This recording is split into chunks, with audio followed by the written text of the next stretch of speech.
Muito bem, é bom ter vocês de volta para o nosso novo encontro. Estamos prosseguindo com os estudos do Sermão da Montanha, ou Sermão do Monte.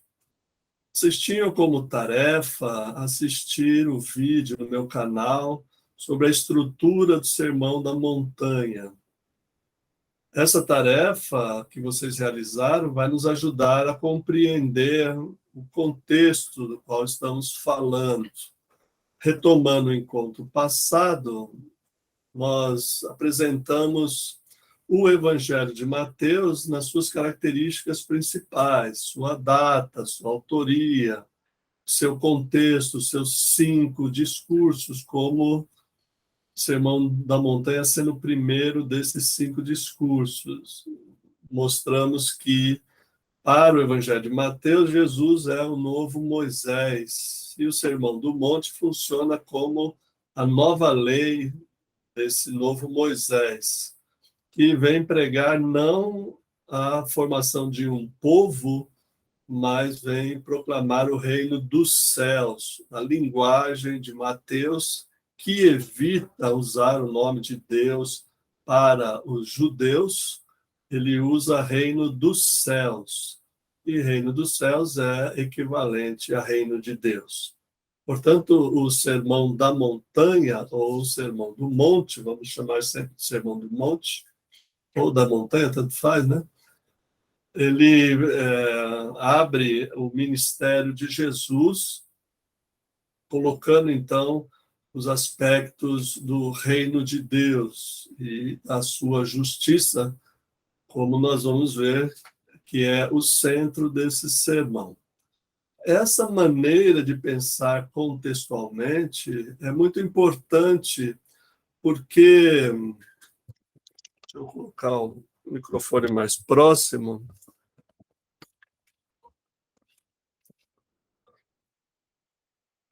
Essa maneira de pensar contextualmente é importante para que a gente não coloque no texto aquilo que não está lá. Não coloquemos no texto nossos pressupostos, nossas pressuposições, nossos preconceitos e teologia que anda por aí, né, de muita gente lendo textos fragmentados, o que eu chamo de leitura torta da Bíblia, sem ler o Evangelho como um todo. A mensagem de Mateus é uma mensagem que se estende do primeiro versículo até o último versículo do livro.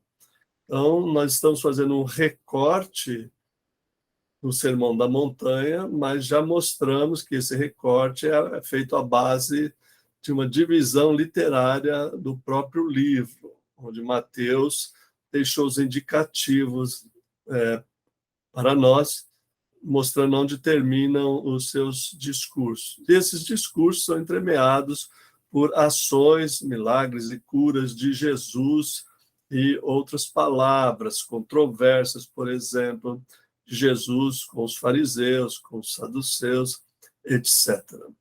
Muito bem. Eu disse também, logo no início, do IPCA, né?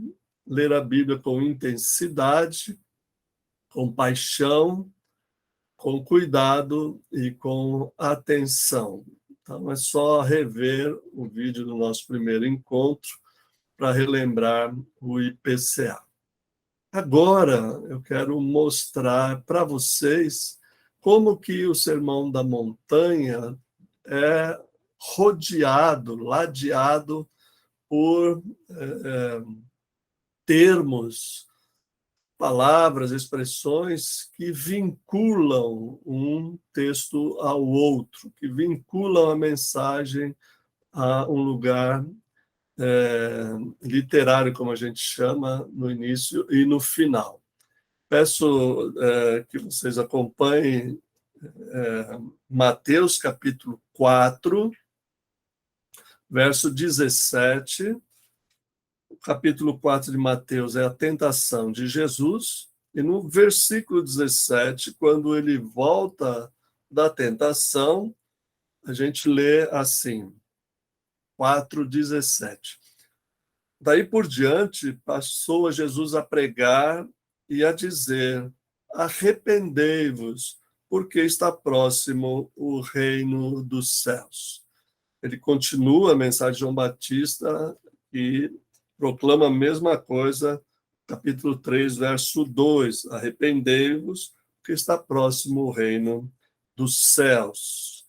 Como eu disse, a gente pode ler aqui também reino de Deus, é só uma maneira do Mateus falar. O que eu quero destacar no capítulo 4? Quero destacar 3 ocorrências do verbo seguir. Jesus prega o arrependimento, chama ao arrependimento, porque o reino de Deus está próximo, e no capítulo 4, verso 20, Pedro e André deixaram imediatamente as redes e o seguiram. Logo em seguida, no capítulo 4, verso 22, João e Tiago, filhos de Zebedeu, então eles deixaram no mesmo instante o barco e o seu pai e o seguiram. E depois, no capítulo 4, verso 25, se constata novamente o uso do verbo seguir. E da Galileia, Decápolis, Jerusalém, Judéia e da além do Jordão, numerosas multidões o seguiam. Este seguimento, esse chamado ao arrependimento, gera um seguimento. E este seguir a Jesus, essa palavra seguir a Jesus, é seguir como discípulo, como discípula, uma pessoa que segue os ensinamentos. Então, no capítulo 4, esses que são chamados ao arrependimento e que aceitam o chamado vão ser os primeiros a ouvir as exigências do reino de Deus. Na prática, o Sermão da Montanha vai mostrar qual é o verdadeiro arrependimento. E para essas pessoas arrependidas, o que é se arrepender na prática? Eu volto isso, só quero mostrar primeiro essa moldura do segmento de Jesus. Isso antecede, né, a moldura inicial do Sermão da Montanha. 3 vezes a palavra, o verbo seguir, seguir como discípulo. Do outro lado do Sermão do Monte, capítulo 8, nós encontramos também 3 vezes o verbo seguir, formando a moldura final do segmento de Jesus. Observe, eu vou ler aqui, capítulo 8, verso 19, que diz assim: então, aproximando-se dele um escriba, disse: mestre, seguir-te-ei para onde quer que fores. Aqui é o verbo também seguir. 8, 22, Jesus diz: replicou-lhe, porém, Jesus: segue-me e deixa aos mortos os sepultar os seus próprios mortos. E 8:23, que é o versículo seguinte: então, entrando ele no barco, seus discípulos o seguiram. Essa moldura antecede o final do Sermão do Monte, o capítulo 7, 28 e 29, segue imediatamente as curas no capítulo 8, e no final das curas, Jesus, segundo Almeida, né, põe à prova os que queriam segui-lo. Essa moldura de 3 vezes a palavra seguir, o verbo seguir como discípulo no capítulo 4, e depois a moldura final que enquadra, vamos dizer assim, o quadro do Sermão da Montanha, do Sermão do Monte, funciona como o resultado desse segmento. Logo, nós teremos o outro discurso para os 12, né? Que está no capítulo 10, que são o ciclo mais íntimo aí de Jesus. Então, a primeira observação desse contexto, dessa moldura do Sermão da Montanha, é que existe um segmento. O arrependimento, na ideia e na concepção de Mateus, o evangelista, é o segmento como discípulo. Arrepender-se é seguir os ensinamentos de Jesus, que estão condensados no Sermão da Montanha. Então, a gente chama o Sermão do Monte de um discurso programático de Jesus. O que é um discurso programático? É uma narrativa na qual Jesus apresenta as exigências para os seus seguidores, um programa a ser seguido, um programa a ser praticado e vivenciado por seus seguidores. Então, nada é deixado por acaso no Sermão do Monte, no Evangelho de Mateus. Esse segmento vai aparecer no capítulo 9, quando Levi, né, o publicano, depois é chamado Mateus, também segue Jesus, ele levanta-se da coletoria e segue Jesus. E no final, em outras partes também, e no final do Evangelho de Mateus, a missão é justamente a retomada, capítulo 4, arrependei-vos, né? Diz o final do Evangelho de Mateus o seguinte, ide, né? Ou indo, não é ide, né? É indo por todo o mundo, fazei discípulos de todas as nações. Ou uma tradução melhor é indo pelo mundo, fazei com que as nações se tornem minhas discípulas. Isso é, sigam-me, sigam os meus ensinamentos. Então, o Sermão do Monte é esse programa para o discipulado, para aquele ou aquela pessoa que decide seguir a Jesus, que aceita o convite e se arrepende. É muito importante agora eu explicar para vocês o significado da palavra arrepender-se. A palavra arrepender-se é metanoia. Meta é além de ou através de. E noia, né? Não é esses noia louco, a gente fala, isso é noia, né? 13, não é isso. Noia é mente. Então, a palavra arrependimento, metanoia, significa mudança de direção. Os discípulos de Jesus, os seus primeiros discípulos, Pedro, Tiago, João e André, estavam indo sempre para o mar. Quando Jesus chama, dizendo que fará deles pescadores de homens, eles mudam a sua mente.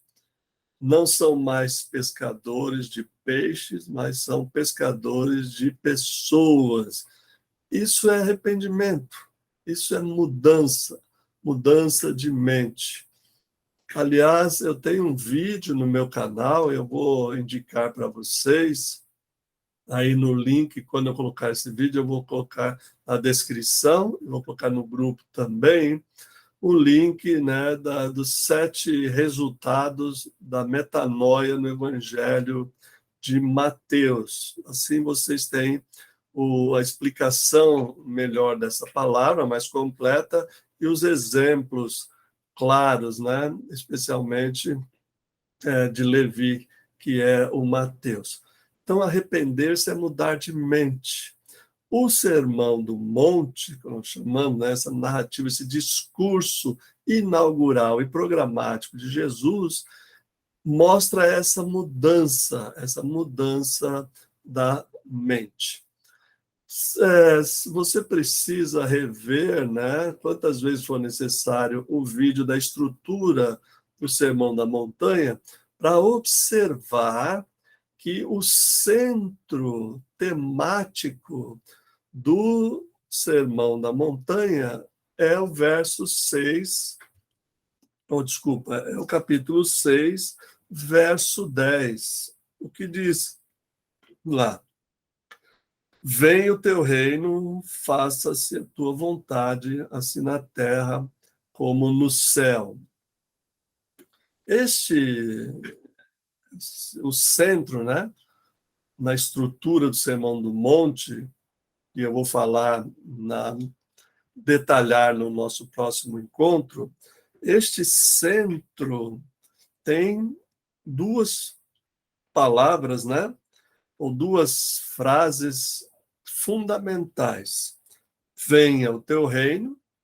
A palavra reino dos céus aparece 5 vezes no Sermão da Montanha. Reino dos céus, reino de Deus, buscai primeiro o reino dos céus, etc. Buscai primeiro o reino, né? Aparece 5 vezes. Na introdução, que é a primeira parte do Sermão da Montanha. Na conclusão, isso é, do outro lado, final do Sermão do Monte, nós temos 5 vezes a expressão venha o teu reino. Então, por exemplo, desculpa, faça-se a tua vontade, né? A conclusão é faça-se a tua vontade.